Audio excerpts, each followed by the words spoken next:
Shalom anak-anak, apa kabar kalian semuanya? Miss harapkan kalian tetap sehat dan semangat. Saat ini kita sudah masuk di buku tematik 6E ya. Kita sama-sama buka di halaman 12. Kita masih belajar tentang reklame ya. Nah, kalian perhatikan di sini Yayu mengamati Raya dan orang tuanya datang ke acara ASEAN Food Festival ya, karena melihat reklame yang ada di sini. Ya, ini reklamenya seperti ini. Nah, kalian perhatikan di sini. Setelah kamu mengamati reklame yang ada ini, kira-kira informasi apa yang kalian dapatkan atau yang kalian peroleh? Ya, tentunya pastinya kalian informasi yang menawarkan suatu produk, karena ada berbagai macam makanan di sini, ya kan? Nah, yang kalian untuk mengamati reklame ini ya, reklame yang ada di sini, berarti ini kita bisa melihat bahwa ada macam-macam makanan yang ada di Asia Tenggara ya. Nah, kemudian tujuan reklame yang menggunakan gambar ini apa ya? Nah, yang pertama ini adalah untuk menginformasikan ya. Kita diinformasikan bahwa di Asia Tenggara ini ada berbagai macam makanan. Kemudian setelah menginformasikan, kemudian mengajak dan menganjurkan ya, atau menawarkan produk.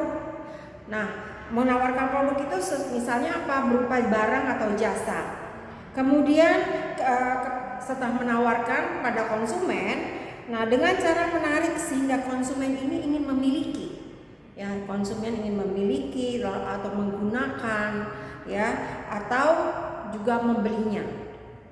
Nah, itu adalah tujuan dari reklame menggunakan gambar.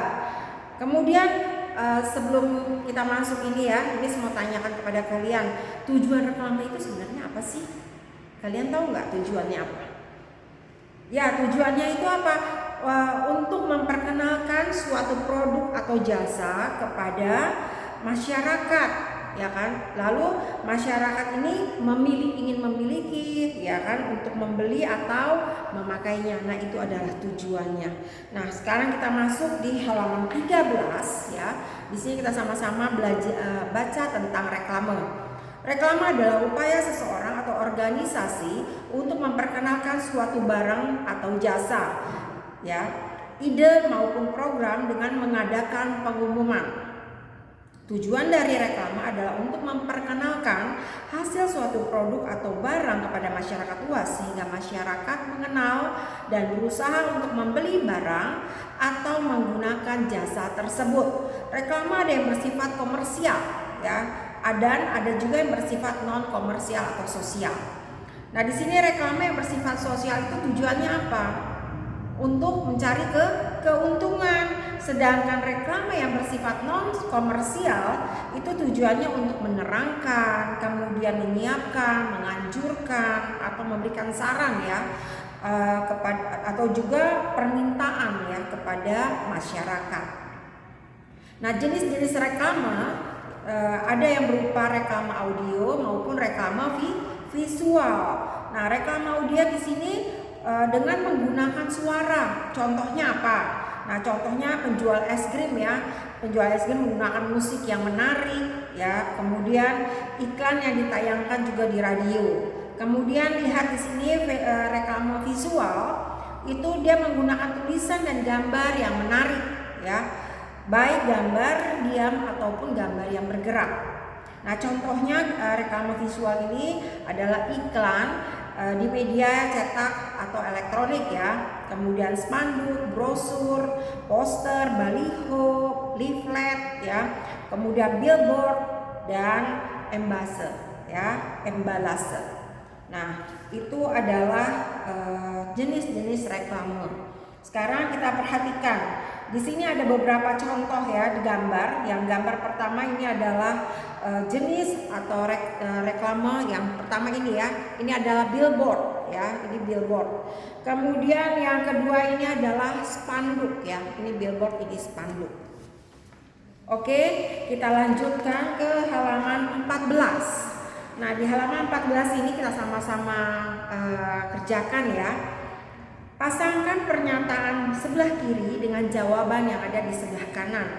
Nah, pertama ini sudah ada memperkenalkan hasil produksi barang atau jasa kepada masyarakat, itu jawabannya adalah tujuan daripada reklame. Lalu yang kedua, perhatikan di sini.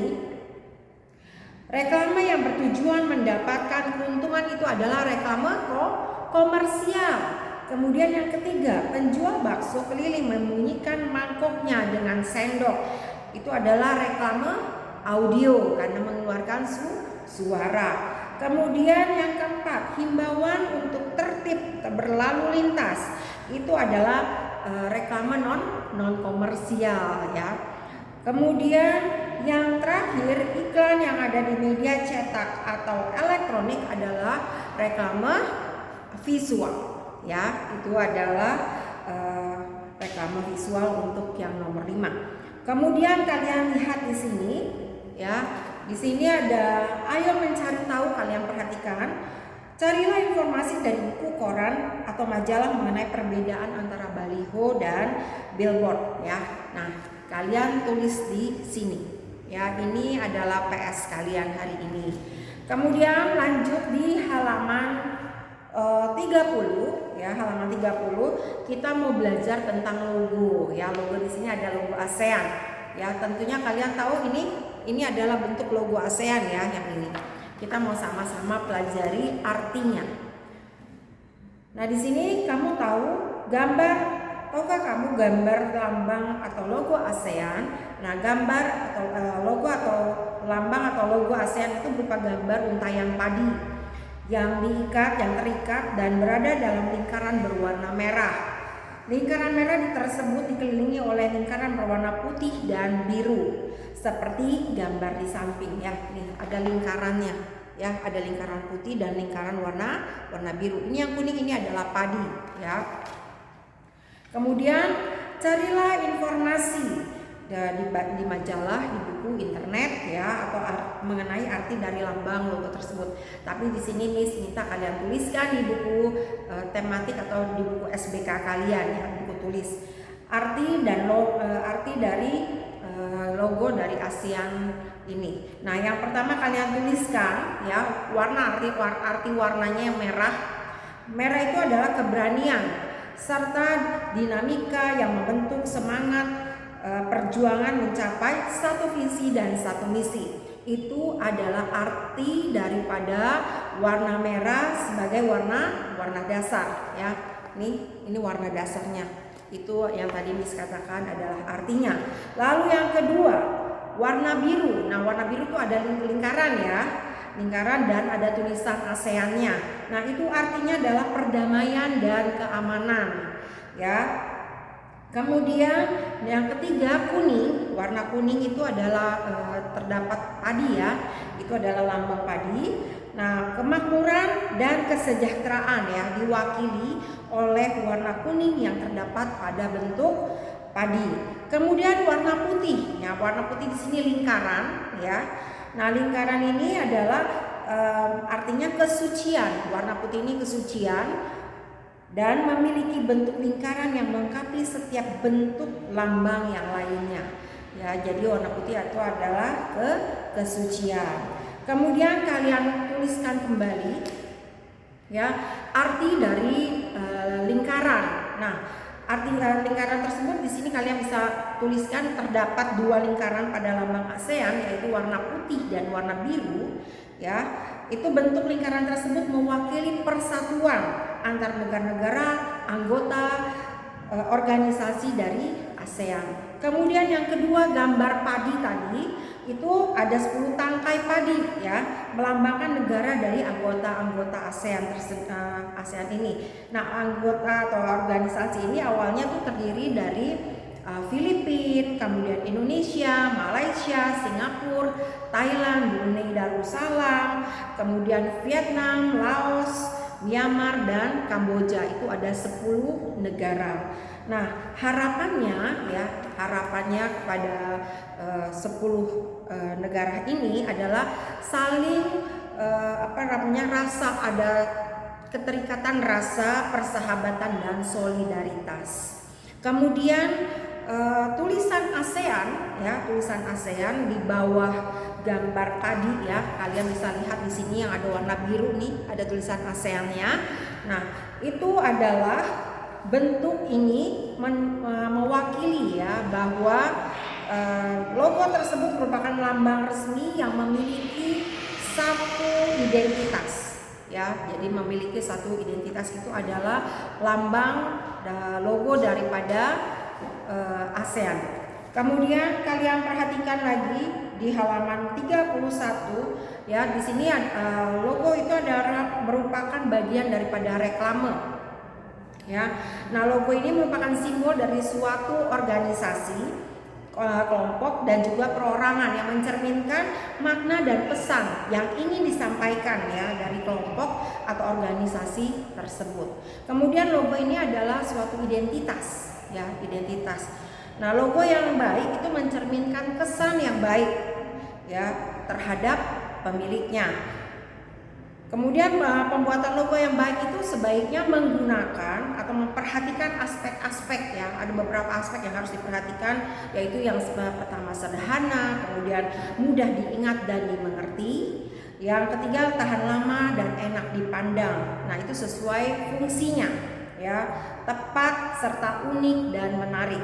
Nah, adapun fungsi logo itu untuk mengidentifikasi ya, mengidentifikasi produk atau jasa atau ada perusahaan tersebut ya yang membuatkan logo tersebut. Nah, di sini kita lihat sama-sama di Ayo Berlatih ya. Ini kita kerjakan sama-sama. Kalian tuliskan yang pertama, logo yang baik harus mencerminkan kesan ya, kesan yang baik. Lalu yang kedua, logo merupakan bagian dari reklame. Yang ketiga, logo yang unik dan menarik ini akan menjadi titik-titik dan membuat orang yang melihat tertarik, itu adalah ciri khas. Kemudian yang keempat, tulisan dalam logo sebaiknya mudah dimengerti. Dan yang terakhir, logo berfungsi untuk mengidentifikasi produk ya. Nah, untuk Ayo Berkreasi di sini itu adalah PR kalian. Kalian lihat di situ di halaman 31 adalah langkah-langkahnya ya, langkah-langkah dalam membuat produk logo. Kalian bisa lihat di sini. Langkah yang pertama itu di halaman 32. Kalian bisa lihat ya langkah-langkahnya ini, kemudian kalian gambarkan di sini. Nah, ini adalah tugas kalian sebagai PR ya. Jadi pelajaran kita pada hari ini sampai di sini. Selamat belajar, Tuhan Yesus memberkati.